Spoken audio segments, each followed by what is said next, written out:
Laking gulat ng mga residente ng Barangay Baclaran dito sa Parañaque sa tumambad sa kanilang tonne-toneladang basura na inanod mula sa dagat. Mga basura tulad ng plastik, gulong, kahoy, damit, styrofoam at iba pa ang nagsisiksikan sa bahaging ito malapit sa Baclaran Church. Di raw inasahan ng Parañaque LGU na mangyayari ito. Kami ho'y nagulantang dahil hindi naman ako ganito talagang nagiging problema ko rito.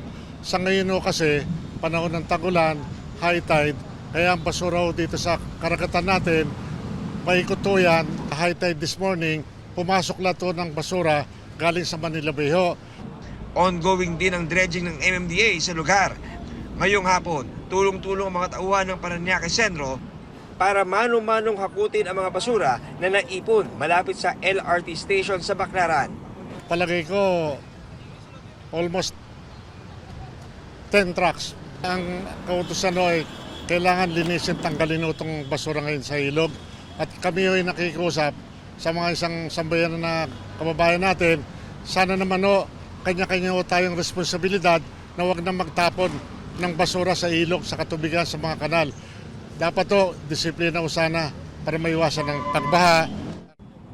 Para sa MMDA, mga basurang tinatapon sa daluyan ng tubig ang malaking sanhi ng pagbaha. So, yung lumalabas na nakita nyo, na nagiging cause, basura siya. Kasama po talaga. Malaking parte po rin yung pong basura. Sabi nga, may kasabihan tayo, basurang itinapon mo, babalik din sa'yo. Ang dali pong manita or mag-point finger sa gobyerno.